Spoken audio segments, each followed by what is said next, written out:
Welcome to the Cycling in Alignment podcast, an examination of cycling as a practice and dialogue about the integration of sport in right relationship to your life. Greetings and salutations, Space Monkeys. Before we begin our episode, a brief reminder that this podcast depends on support from the audience. The reason I am able to continue with this project is because of the support of patrons. If you are a member of my audience and you feel I have offered you insight or added value to your cycling journey, please consider a visit to my website, colbypierce.com, where you can make a contribution to the Cycling in Alignment podcast. You can support the show for as little as $8 for a one-time contribution, or choose to subscribe as an ongoing member. Thank you for your consideration. Here's your reminder to think critically, act intuitively, and pedal consciously.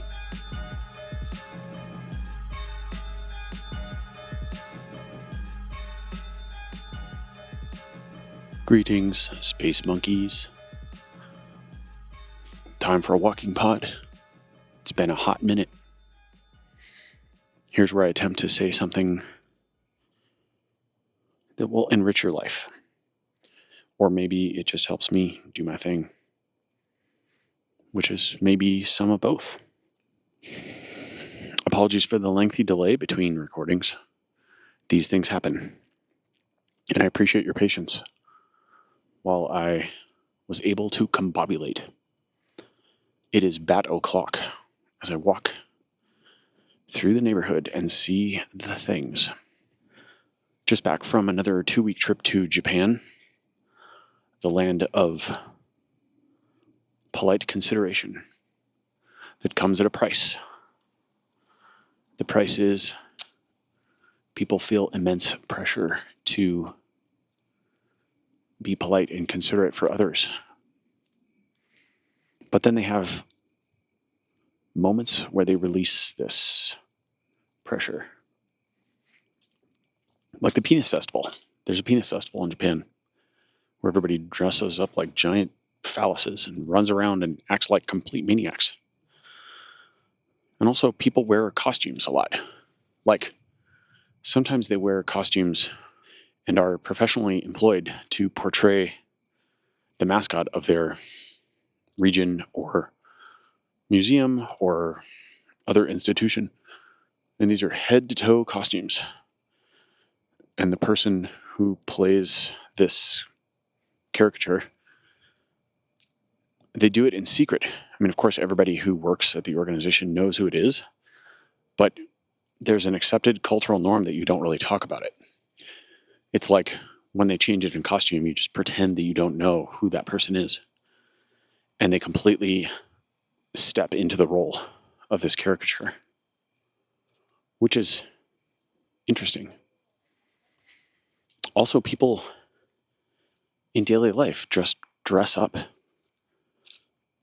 in full-on costumes. It's like cosplay, but it's just societally accepted there. Like people running around in French maid outfits or in full geisha garb. I mean, the geisha outfit, whatever that's called, that's not the right word. Geisha wardrobe, attire, that has historical basis, but clearly there's no basis for a French maid in Japan. And yet it's a thing that people do. Not unlike the costumes we wear when we go to play bike racer. We put on our super suits of spandex and hurl ourselves headlong into the adventure, the artificial world of competition upon which rests our hopes and dreams. But the question we always have to ask is, why? This is the most relevant question I would offer. Why is always a relevant question. And we don't always have to know the answer, perhaps, but it is important, so important to ask the question, why are we doing this? And I think to be conscious in your experience, you really must ask this question and try to answer it with authenticity or honesty. Because if you don't know why you're doing something, especially something as hard as bicycle racing, or even just training really hard. And we have to really know why we would undertake something as difficult and challenging as cycling, something that would put our nervous systems in such a state of threat in most instances. I would submit that if we don't know the why, it's highly likely we are simply medicating our deeper emotions that we are unaware of. And while I'm not here to say that's a bad choice, I am here to say that if you do that long enough,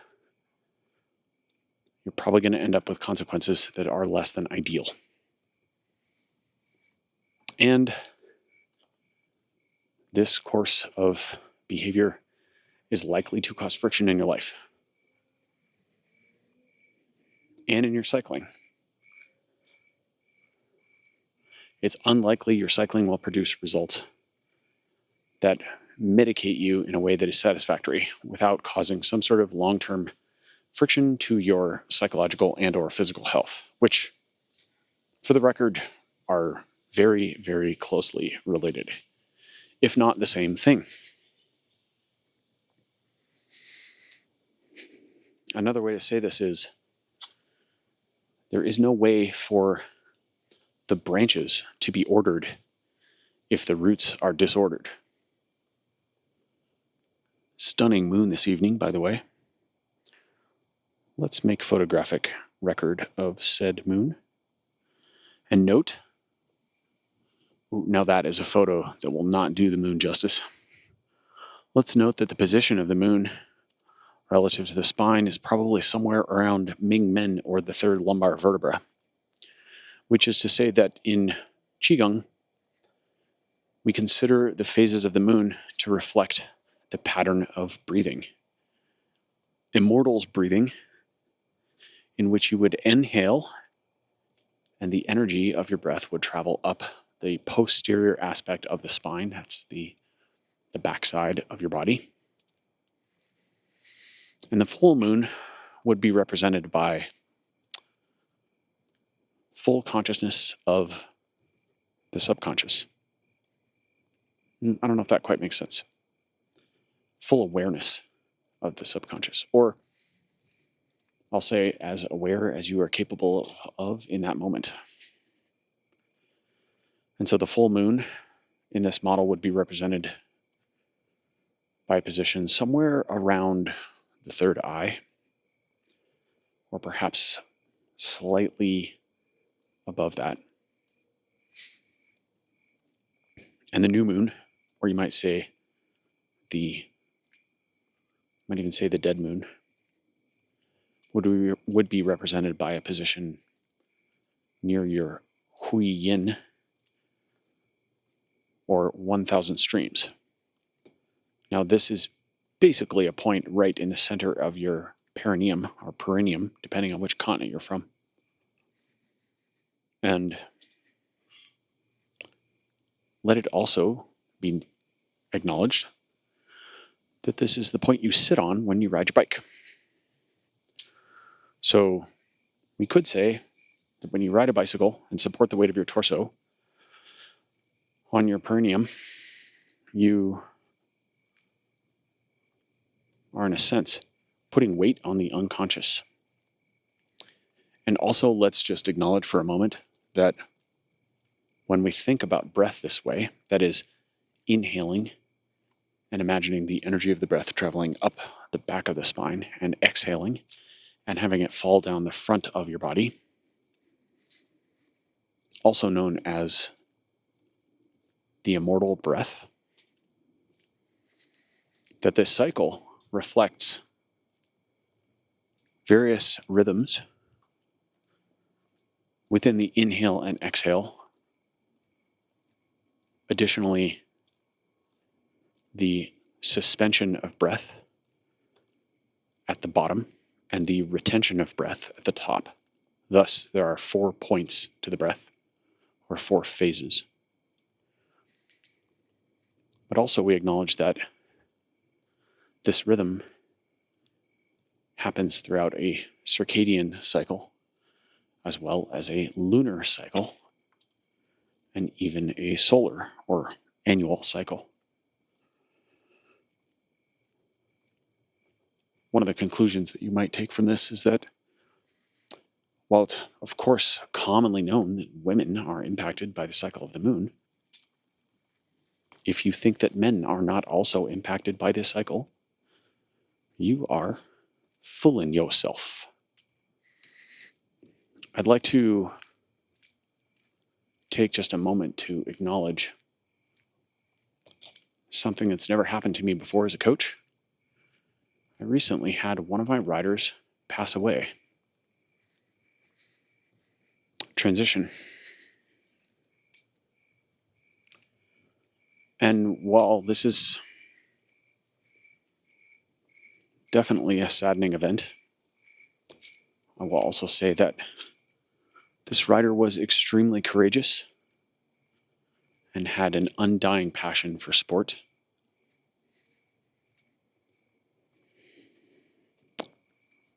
He was a master's rider who had several years of wisdom relative to myself, life wisdom.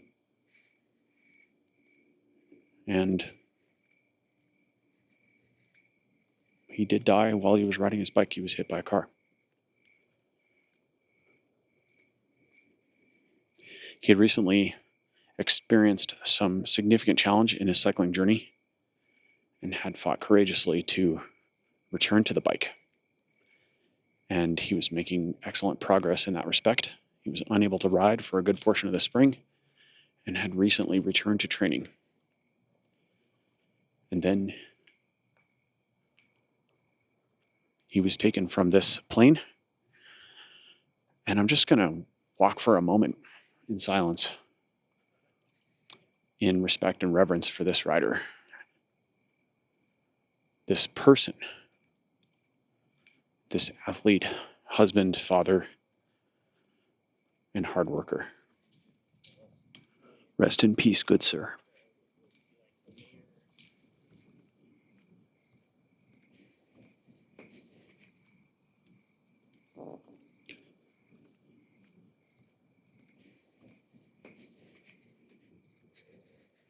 A real reminder that nobody chooses when they will transition, or at least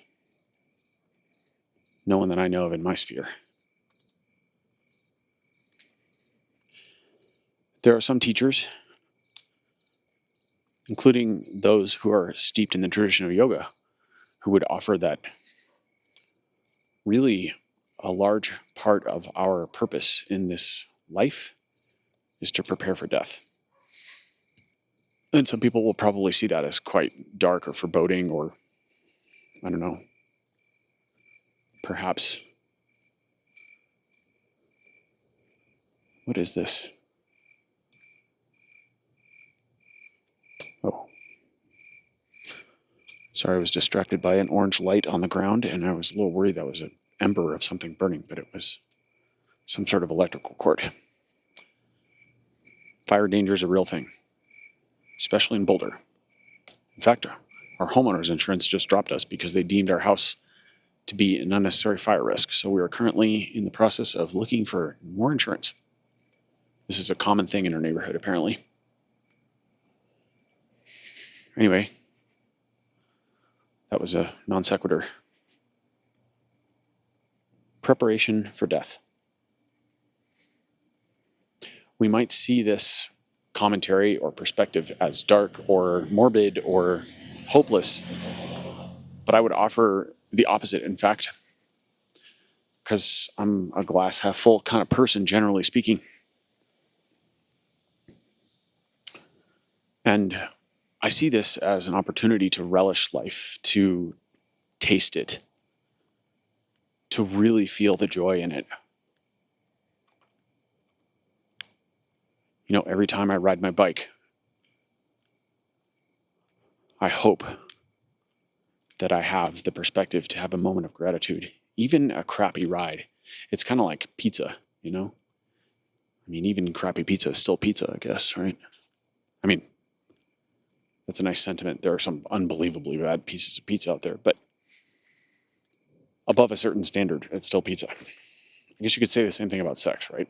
It's like even sex that isn't that great is still sex. So when you go ride your bike, there's a lot to be grateful for. So much to be grateful for. I mean, first of all, let's just acknowledge that when we put on our costumes and we go on our bikes, this is luxury. This is, by definition, abundance. That is to say, you're probably going for a ride on a bike that many people in the world couldn't afford.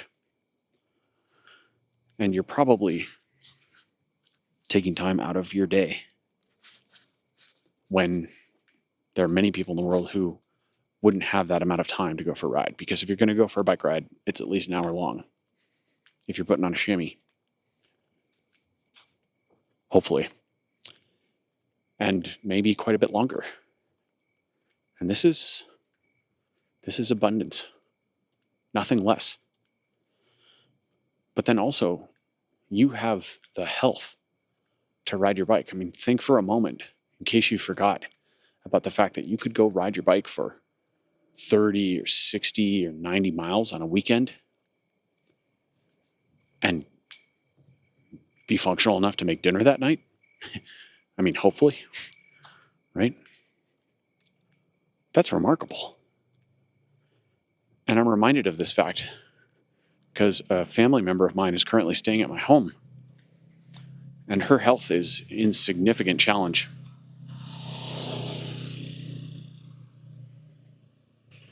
And she can barely make it up the stairs. Now, granted, she's 76 years old. But I know a lot of 76-year-old people who can ride their bikes quite a while or do other physical activities and generally have active lives and be functional, travel, hike, eat a variety of foods and be okay, touch their toes, maybe even lift a little weight, right?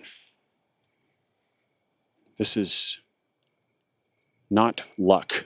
This is not chance. This is an act of self-love.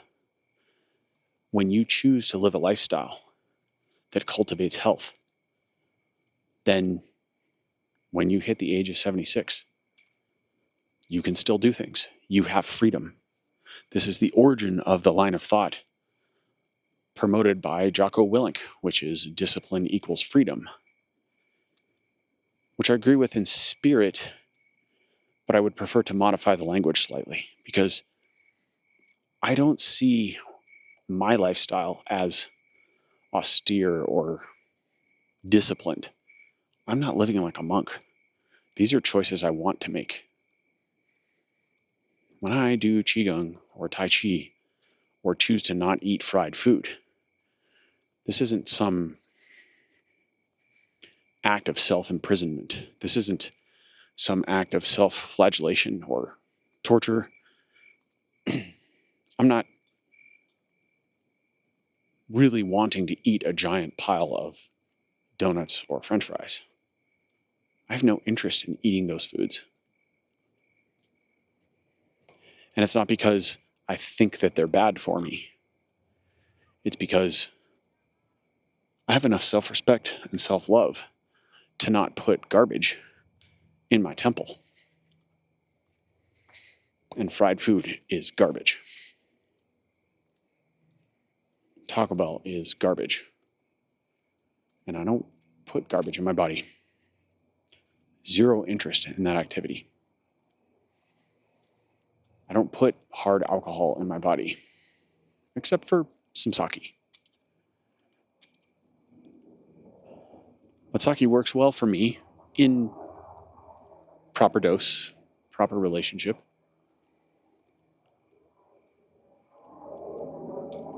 Because it doesn't wreck me. So I have some sort of relationship with this substance, which is technically a poison. That's a really loud flying aerial device, so I'm going to pause while this goes by. I don't know if you can hear it, but it's pretty loud for me.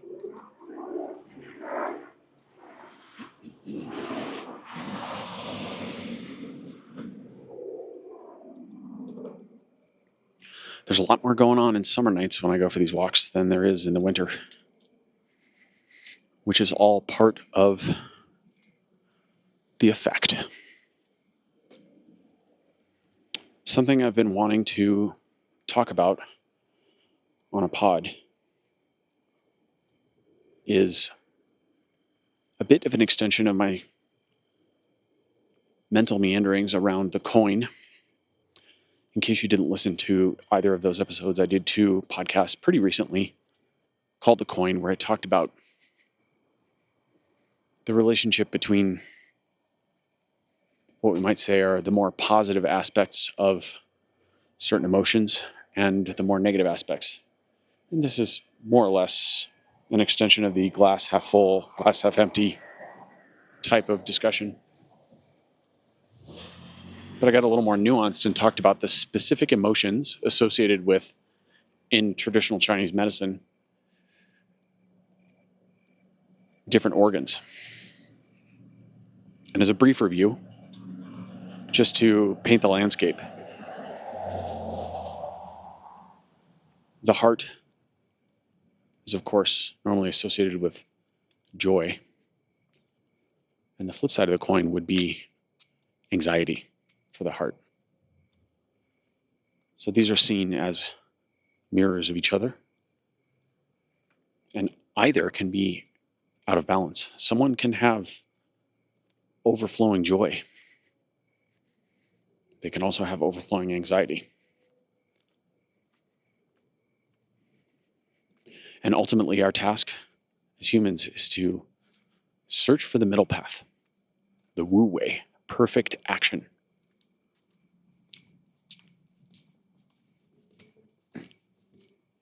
Neither too much, neither too little.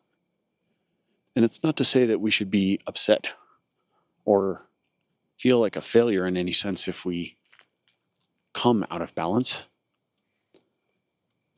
But I will say that a healthy relationship with emotion is to have emotional experiences, a variety of them, on a somewhat regular basis. And they come and go much like clouds in the sky. Ooh, somebody's having a party. And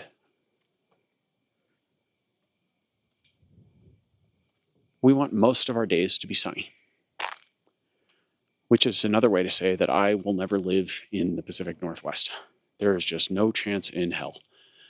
I am a Boulder, sunshine, hippie, spoiled forest child. Spoiled by the goodness of sunlight. And while I'm on that topic, since I'm meandering a bit, for those of you who are convinced that the sun will give you cancer and that it is evil and that you must wear sunscreen, this is incorrect. I'm going to just say it directly. This is wrong. The sun is the giver of all life on our planet.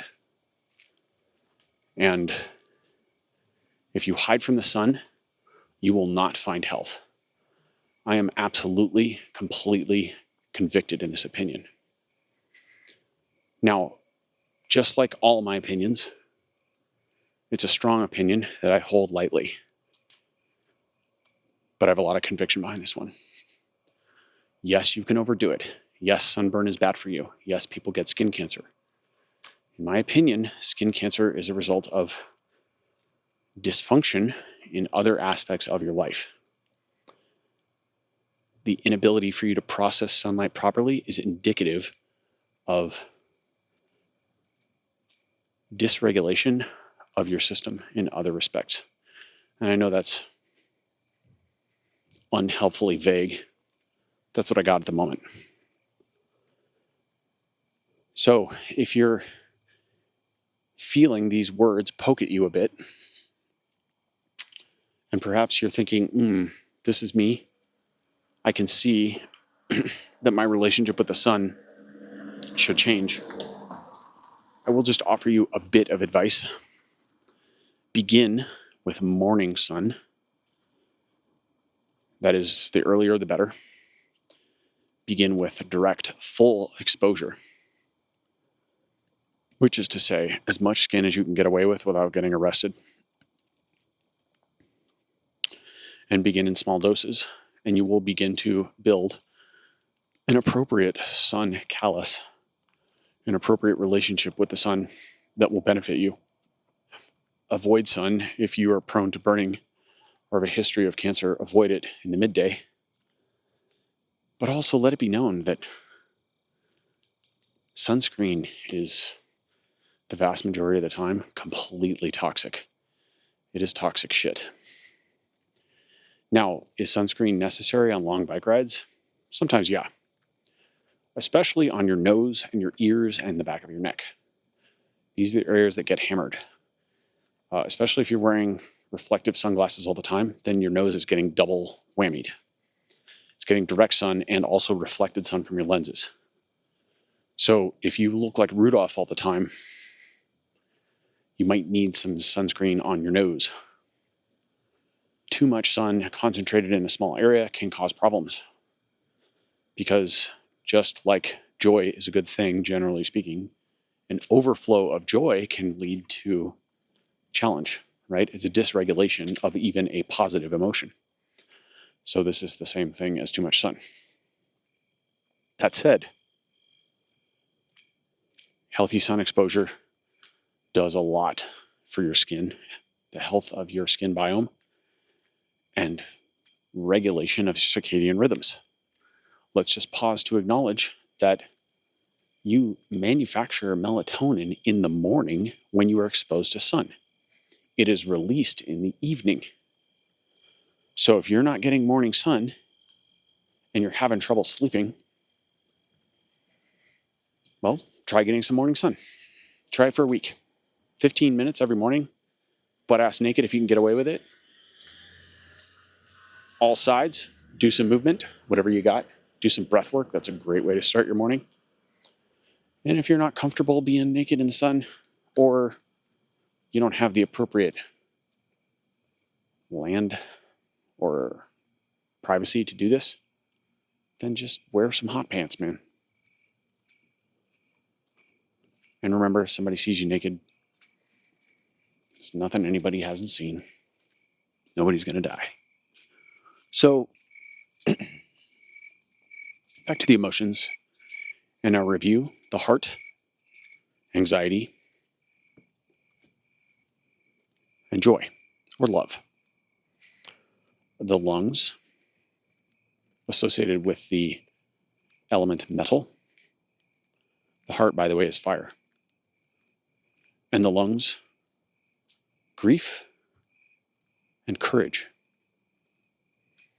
That's why when you charge into battle, you yell. And that's why when you cry, your chest convulses and aches. The liver, associated with the element wood, anger, of course, and power. So when we convert anger into something positive, we gain power. Right? The kidneys, fear and reverence. The kidneys are like your battery packs. When you have no energy, your kidneys have run out of juice. Kidneys are also associated with water. So, not rocket science. Get really dehydrated at the end of a bike race, you run out of juice. A lot of times people will slam a bunch of gels trying to fix that problem, and that might help you. But do remember that if you want to store glycogen in your body, for every molecule of sugar that is stored, 3 to 4 molecules of water must be coupled with it. So again, tying together the concept that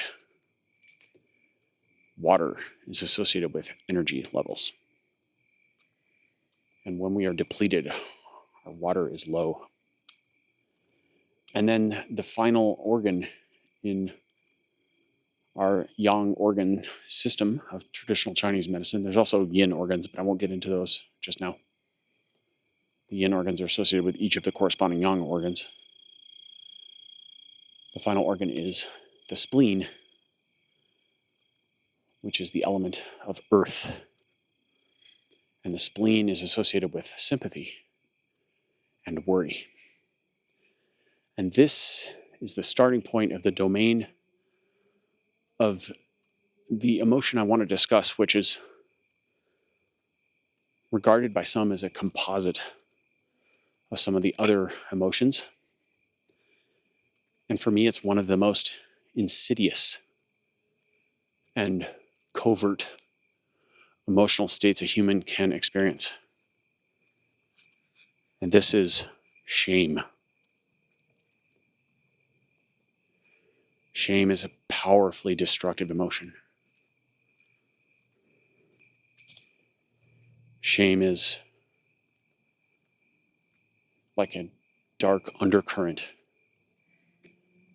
It's like the undertow beneath all the other emotions. And shame is really tricky because it's hidden, right? So we can talk about the difference between shame and embarrassment. Embarrassment, we could say, is something that causes you to blush or feel inadequate or like everyone is staring at you. And it's normally something that comes about in a social context. So easy examples just to paint the landscape, frame our discussion. You're embarrassed when you drop a jar of pickles at the grocery store and it shatters on the floor. You're embarrassed when you call someone John, but their name is actually Fred, especially someone that you've known for a while.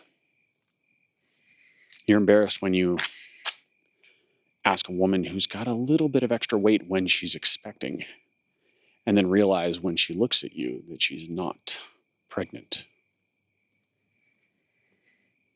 Embarrassment is the moment when someone says to you, "Hey man, your fly's undone," or "You got a bat in the cave." So these are examples of embarrassment. And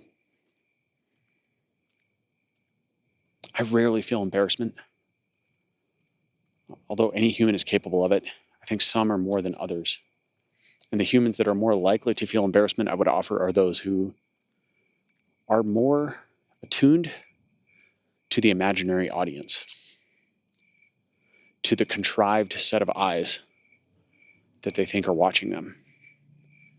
And this is a tricky thing about embarrassment, is that often it's so imaginal. I mean, yes, there are those experiences that are very real. You drop the pickle jar in the store, and then you realize what happened, and you look around, and there are 3 people looking at you saying, "Oh shit, there's shattered glass all over the floor, and there's a small child walking over there, and this is a huge mess. And now you've got to offer to pay for this pickle jar that you didn't even get to take home. And then the employee has to come over and clean it up. And it's a giant mess because they've got to sweep everything up, and then they've got to mop, and there's glass everywhere, and.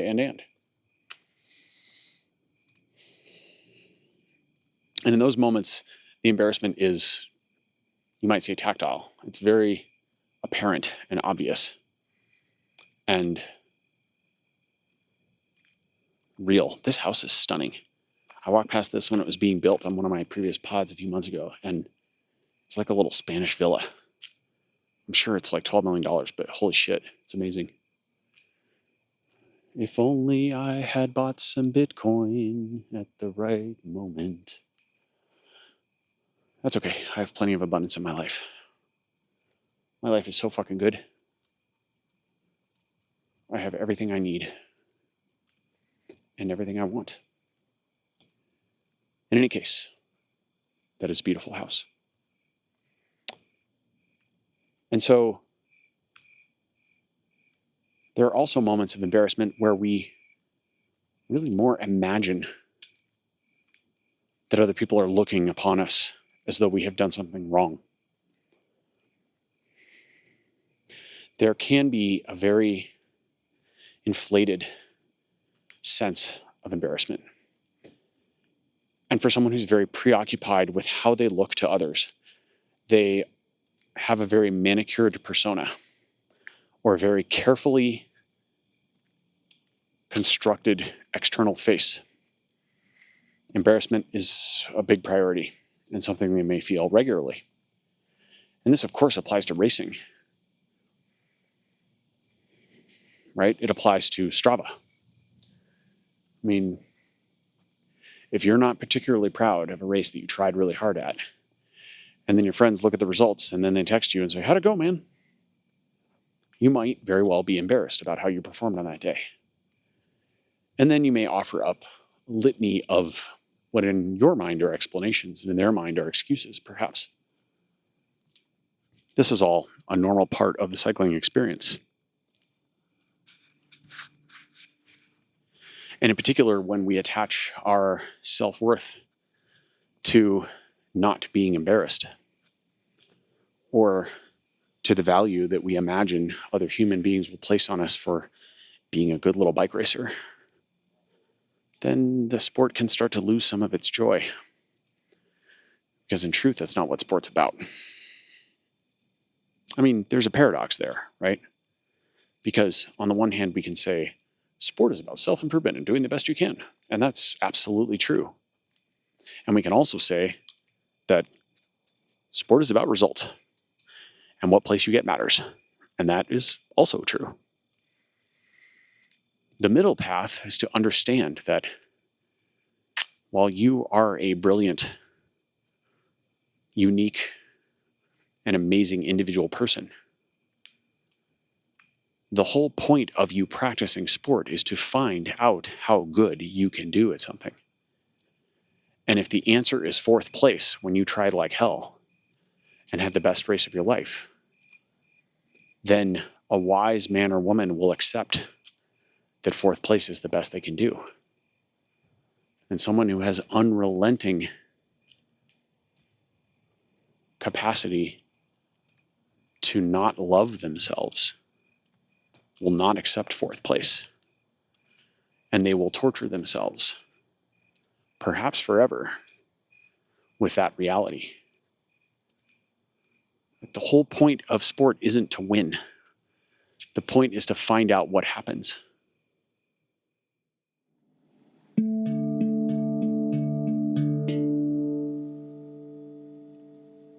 Wisdom from the Tao Te Ching. Empty your mind of all thoughts.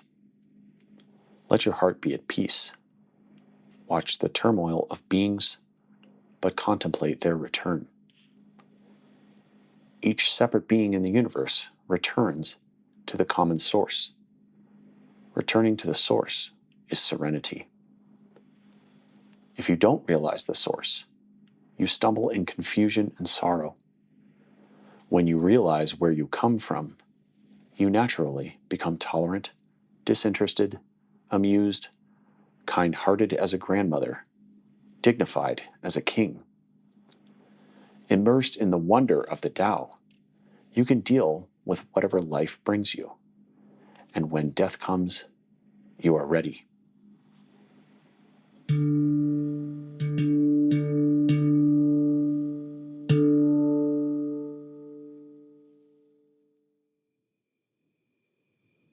The sky is stunningly beautiful tonight. Don't forget to look at the stars. There's so much information in starlight. Stars have so much to say to us. What do they say to you? A question. We've just passed battle clock. I think they're getting ready for bed. They had dinner just now. They were zooming over my head a few minutes ago. The entire purpose of sport is to have the experience of finding out the answer to the question, how good will I do if I do everything I can to show up for this bike race and start it at 8 a.m. on Friday, the whatever, and race for 127 kilometers, blah, blah, blah, over such meters of climbing and so meters of descending and such miles an hour of wind, blah, blah, blah. That's the point. And so the difference between embarrassment and shame is, we will say, non-trivial. Shame is so much more insidious. Shame is a private, personal experience.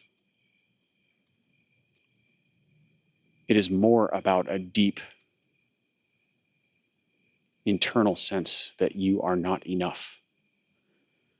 It is the profound manifestation of the primal fear. You are not fast enough, good looking enough, tall enough. You're too tall. You're not skinny enough. You don't have enough muscle. You have too much muscle. You're not funny enough. You're not lovable. No one likes you, etc. But it's almost more than that. It's a deep sense of inadequacy. And it is like biting into an apple, and only when you reach the very core do you find that it is rotten. On the outside, it is polished and shiny and perfectly apple-shaped, not quite spherical, not quite something else, more like a torus. Yes, an apple is a perfect torus. That is to say, a tube that folds out at the top and then wraps around to meet itself at the bottom. And when we reach the center of the apple, we find rotting black flesh. This is shame. And there are some who claim that the antidote to shame is empathy. When I read this, I wasn't quite satisfied with that explanation, because shame is an internal experience. Shame is the dog with the tail between its legs after it has done something bad. It's like that look in their eyes, the dog's eyes. It just looks so ashamed, so bad dog. And what is the posture of the dog? It curls its pelvis under into posterior rotation. It curls its spine in a protective stance. Its pupils dilate. Its ears drop. Its chin drops. This is not unlike the posture of some cyclists. For a long time, I observed the posture of cycling and the posture of different riders.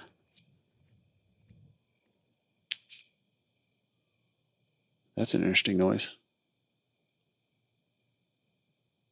I think I'm hearing some skunks mating or something. And there are some riders who just seem to curl their spines the harder they go. It's like they turn into a ball. And there are other riders who lengthen their spines. And it's as if the minority of the riders in the sport, when they're under extreme duress, can stay into extension. That is to say, they can use their posterior chain. And this is also, I think, non-trivial, although recently I've had maybe some more insights into these observations. Because when we couple the understanding of a flexion-dominant riding posture versus an extension-dominant riding posture, that is to say, as best you can on the bike. That's the caveat. I mean, your hips are always in flexion on the bike, right? But really, I'm looking more at the posture of the spine and awareness of the back body, which brings us to Immortal's breathing and the inhale expanding up the posterior aspect of the torso. That is to say, feel the energy of the breath rising up the backside of the spine. When we have this awareness, when we have some capacity to move in the posterior aspect of the body. This is psychologically a different perspective than someone who is stuck in flexion. Someone who's stuck in flexion looks more like the dog who's been shamed, or the animal who wants to attack. And I know there are all these great colloquialisms in cycling lore, things like turning the pedals in anger. And look, these things are there for a reason. There are a lot of angry bike riders out there. There are a lot of cyclists who are medicating the living shit out of their emotions by hammering on the pedals.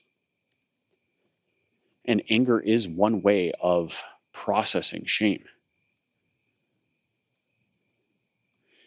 If you have a lot of shame about who you are in the world, and you cannot find empathy for the self, which we also might say is gentleness,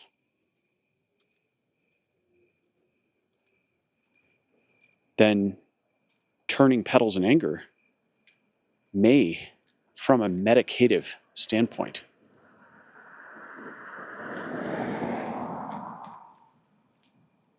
be helpful. But for me, that's not enough. I don't want to be existing in a medicative state. Oh.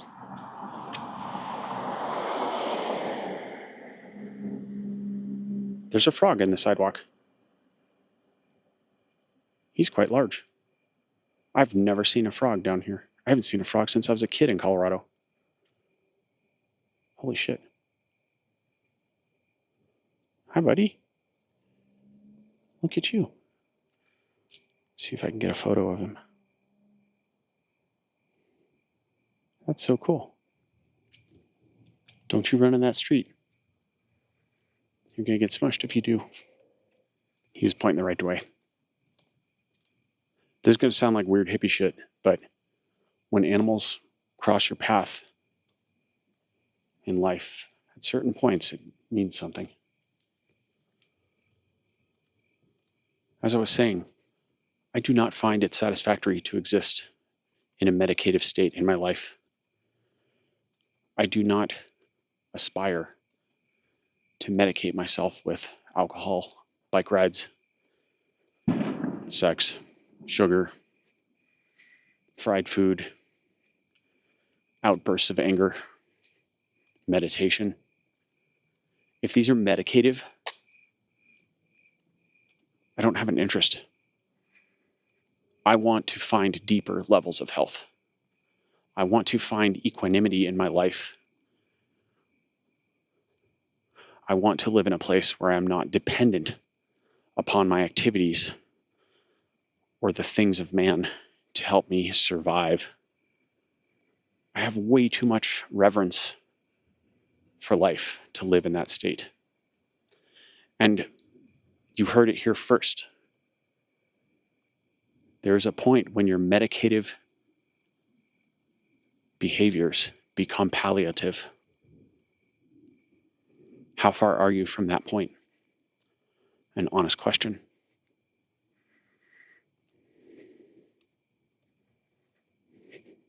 So back to posture. We can turn the pedals in anger.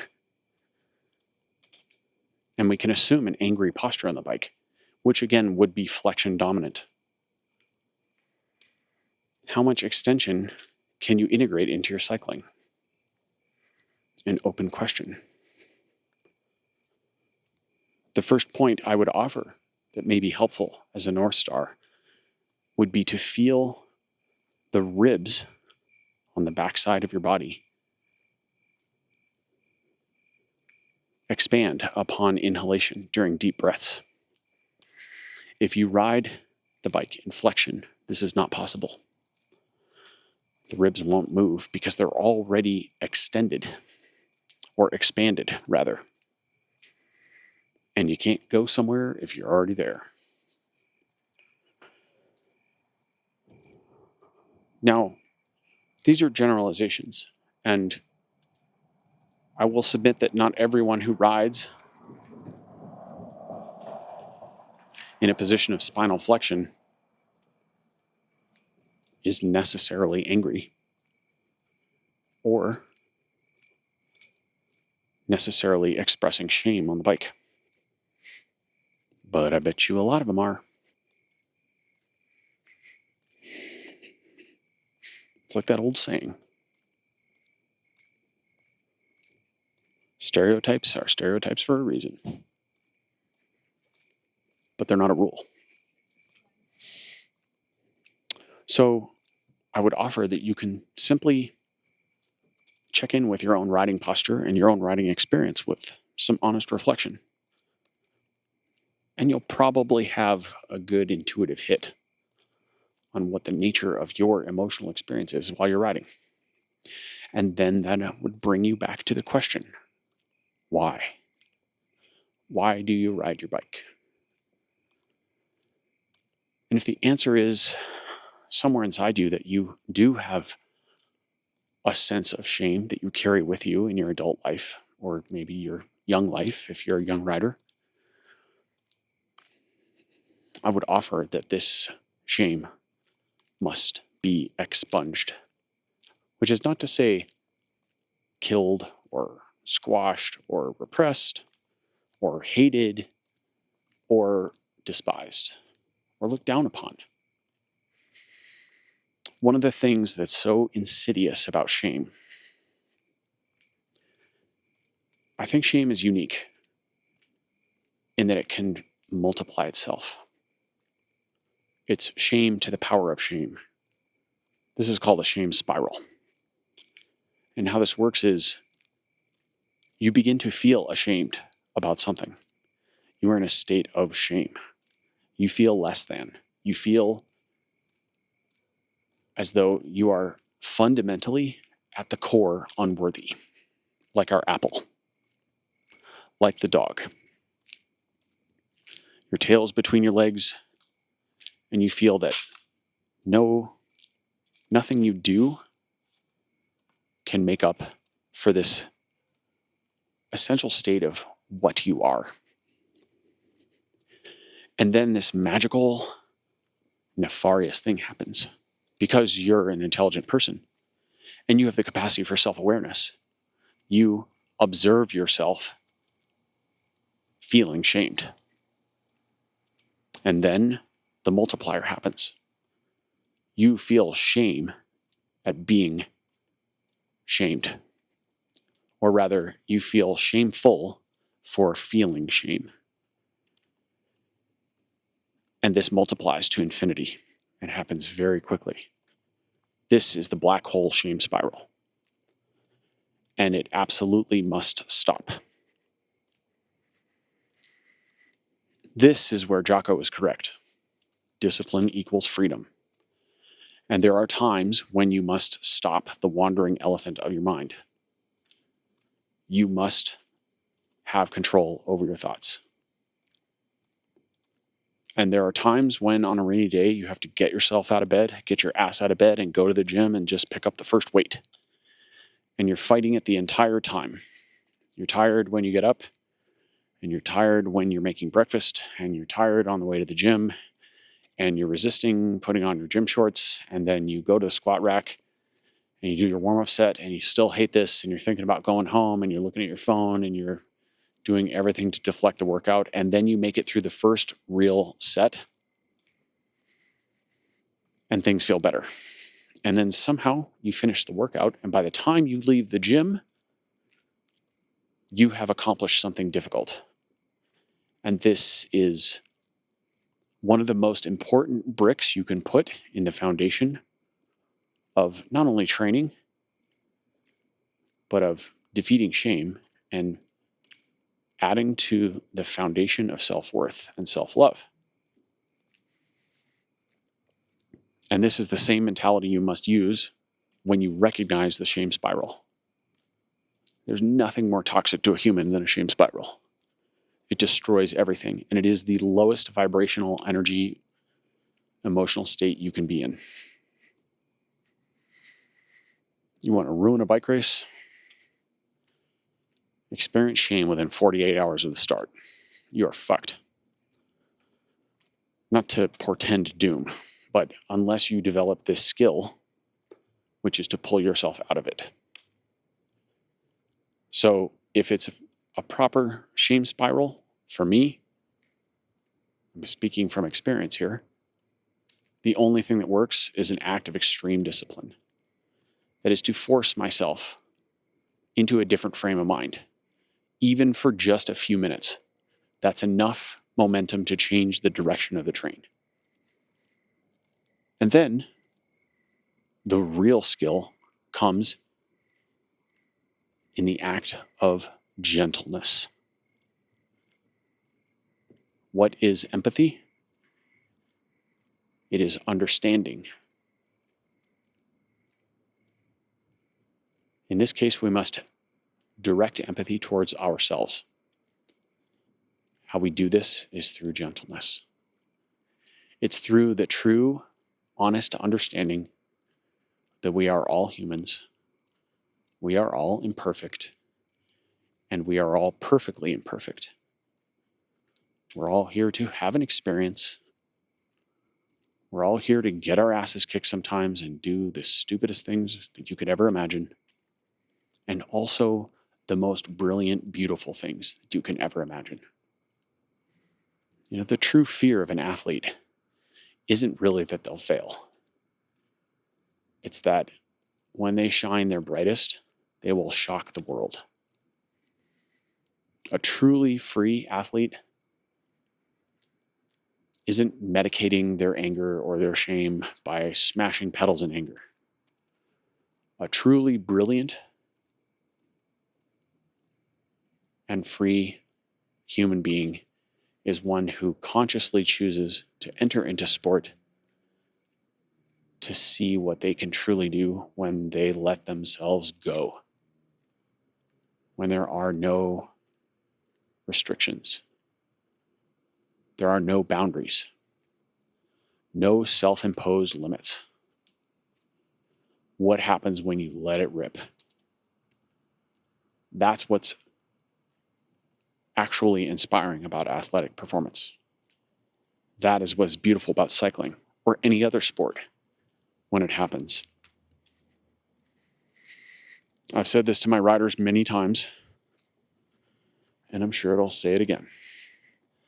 I am far less impressed with watts or race wins or performances than I am with growth. And real growth happens when someone is self-aware and honest. They look into themselves and they can be gentle and loving of themselves. That's growth. That takes courage. That takes balls, or ovaries, as the case may be. And if you don't learn to love yourself, every relationship you build in your life will be a house of cards. Because by definition, you've attracted someone who doesn't love themselves. Again, that's a generality. There are probably exceptions to that. The amount of variance and individuality in the human experience is astoundingly infinite. So I'm sure there are examples out there where that was not the case. But in the majority of relationships, I'm talking about your intimate relationships, if you haven't learned to love yourself, the person you attract will be attracted to you because they feel safe in the presence of their own drama that is mirrored, which means they also do not love themselves. And this is the basis of codependency. Two people medicating themselves with the imagined love of the other. It's not to say that that love is not authentic. I'm certain that it is on some level. And I'm not here to criticize or psychoanalyze anyone's relationship on any deep level. Although I suppose that all that shit I said was probably pretty deep. I don't know. I'm not the judge of that, I guess. I suppose all I'm trying to say really is that To authentically love someone else, you have to authentically first love yourself, at least in some respect. And self-love comes from being gentle. And is not the challenge of sport here to help us be simultaneously hard on ourselves and gentle at the right moments? The middle path, the Wu way. I think that's all I have to say about shame.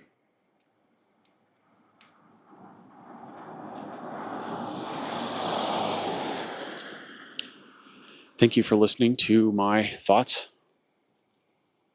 I hope you found them helpful or gave you pause for some reflection. And thank you for all of you who contribute to this podcast.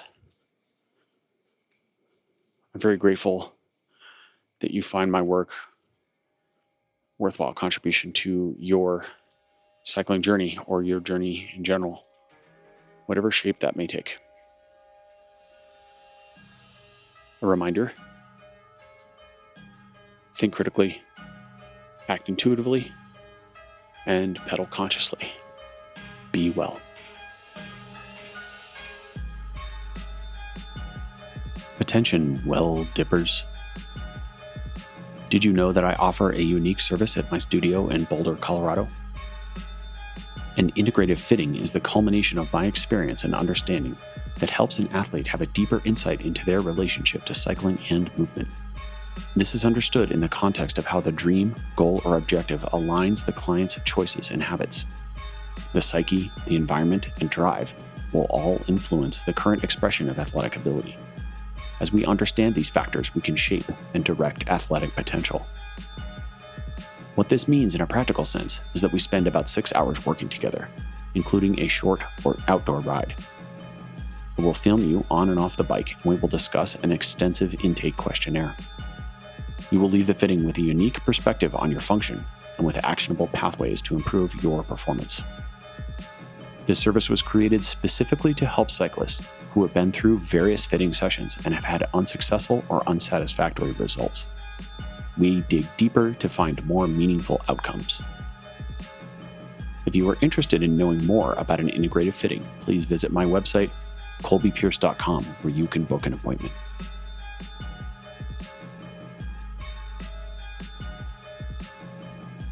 Epilogue. I want to share a few brief thoughts about the inception of Cycling in Alignment. The purpose of this podcast is for me to get 3.5 decades of hard-fought lessons out of my skull. Some of them through my own research and reading. Some of them I've been taught through mentors and colleagues, other riders, other racers. A lot of it, a massive amount of it, was simply trial and error through my own stubborn methods. And that has amassed a certain amount of experience and knowledge, understanding.